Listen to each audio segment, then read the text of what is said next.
Dobar dan i dobrodošli u svoj 68. C++ tutorial kojem je donio Renaissance Inc. U ovom tutorialu ćemo govoriti o čistim virtualnim funkcijama i o apstraktnim klasama. To kada govorimo o čistim virtualnim funkcijama ne znači da je ova tu funkcija prljava, nego to jednostavno znači da će biti ta čista virtualna funkcija različita od ove tu. Ok, dakle sada kada ja napravim, to jest kada ja nemam funkciju jelo u klasi kruška, gledajte što se dogodi kada pokrenem. Dakle, da se prisjetim iz prošlog tutoriala. Kada pokrenem ovo tu, dobijem ja jedem jabuku i ja sam zadana funkcija jelo. Ali sada kada bih ja napravio tu funkciju jelo, dakle kada bih ja tu napravio funkciju jelo i kada bih ispisao, recimo ja jedem krušku, i sada kada bih stavio tu end line, ja bi dobio ja jedem jabuku, opala, builder none, ja jedem jabuku i ja jedem krušku. Ok, dakle to je jednostavno. Ako nemam definiranu funkciju, onda će mi se izvršiti ovo tu. Dakle, ova tu ključna riječ virtual, kao što sam rekao u prošlom tutorialu, kažem našem compileru, ok, prvo provjeri, dakle pošto ovo pokazuje na krušku i pokazivač 2, provjeri nalazi li se u klasi kruška funkcija jelo. Ako se nalazi, izvrši njeno tijelo. A ako se ne nalazi, onda izvrši ovo tu zadano tijelo. U biti što je u biti čista virtualna funkcija? Čista virtualna funkcija vam se deklarira na način, dakle ovo tu virtual void dijelo vam ostaje, ali nakon toga vam ide jednako 0 i onda vam ide točka zarez. I onda kada mi ovo spremimo i u biti pokrenemo, ne bismo smjeli dobiti nikakve errore kao što i nismo. To sam samo testirao da vidim, u biti da vam pokažem jednu stvar. Dakle, što znači da je to čista virtualna funkcija?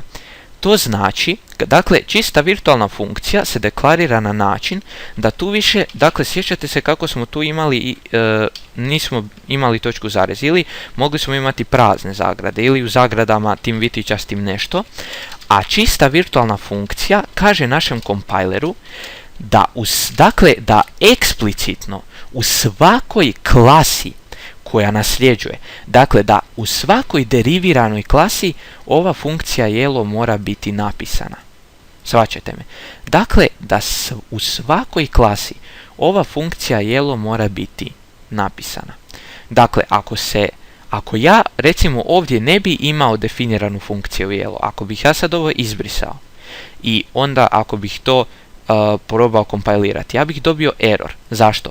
Zato što čista virtualna funkcija, dakle ona koja nema prazne, dakle ona koja nema vitičaste zagrade, dakle čista virtualna funkcija vam je u biti ključna riječ virtual, onda deklaracija funkcije, dakle njen povratni tip, ime funkcije, dakle zagrade, ako imate parametra unutar idu parametri, i onda znak jednakosti i onda jednako 0 i na kraju je točka zarez.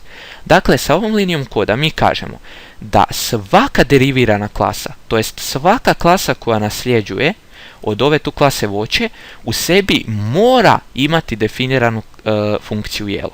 Dakle, to je ono što sam želio kad sam kompilirao, kad sam rekao htio sam samo nešto vidjeti, htio sam u biti kompilirati i pokazati da nećemo dobiti nikakve errore. A sada kada ovo tu izrežem i kada to spremim i kada to pokrenem, ja ću dobiti error. Kaže, zašto ću dobiti error? Pa zato što dakle, onda naš compiler ne zna koju funkciju pozvati, jer smo mi s ovom linijom koda rekli da će u svakoj deriviranoj klasi eksplicitno biti definirana funkcija jelo. A sada kada ovo tu vratim, dakle kada vratim ovo tu i sad kada to spremim i kada to pokrenem, vidjet ćete da ne dobijem nikakve errore. Dakle, sa ovom tu linijom koda kažemo da u svakoj funkciji, to jest da u svakoj deriviranoj klasi, ne u svakoj funkciji, da u svakoj deriviranoj klasi eksplicitno moramo imati definiranu funkciju jelo. A ako bi napravili ovako nešto, ili sad ako bi tu nešto napisali, onda bi to bila obična virtualna funkcija. A što je apstraktna klasa? Sad ćete se vjerojatno krenuti smijati. Apstraktna klasa je klasa koja sadrži čistu virtualnu funkciju. Dakle, virtualnu funkciju, to jest čistu virtualnu funkciju sam vam objašnjavao negdje, ne znam koliko, 5-10 minuta, a apstraktnu klasu sam vam objasnio u negdje 3 ili 4 sekunde. Dakle, ako neko kaže, ako vas neko pita, ili ne znam, ako imate neki test ili idete na neki tečaj i neko vas pita što je apstraktna klasa, apstraktna klasa je klasa koja sadrži čistu virtualnu funkciju. Dakle, još ću jedanput ponoviti. Dakle, deklaracija lagana. Dakle, ovdje imate samo virtual void dijelo i vitičaste zagrade, a ovdje imate znak jednakosti jednako 0 i točku zarez. Dakle, ako imate običnu virtualnu funkciju, onda, dakle, kad imam običnu virtualnu funkciju, ako nemam recimo sad ovdje definiranu funkciju jelo, meni će se pokrenuti ovo tu. Dakle, ovo tu što se nalazi, ako se ništa ne nalazi, neće mi se ništa pokrenuti, ali ako bi mi se tu nešto nalazilo, onda bi mi se to pokrenulo i dakle, to bi mi bilo to. Dakle, meni bi se to pokrenulo bez ikakvih problema, bez ikakvih erora. Ali ako kažem da će ta funkcija biti čista virtualna, to znači da ja eksplicitno u svakoj klasi moram imati definiranu tu funkciju, inače ću dobiti compile erore.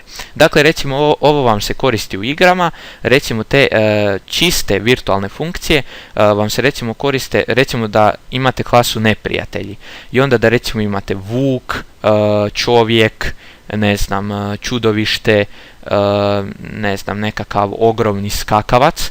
Dakle, sve te 4 funkcije će imati svoj način za napad. I onda recimo, ako vam je svejedno, tipa ako će dakle, u takvim nekim slučajevima čista virtualna funkcija je korisna. Zašto? Tako da ako dobijete nekakav error, u biti čista virtualna funkcija vas podsjeti da u biti morate imati definiranu klasu. Dakle, ne znam, gigantski cvrčak sigurno neće napadati isto kao i čovjek. Dakle, on će nanositi neku veću štetu vašem liku.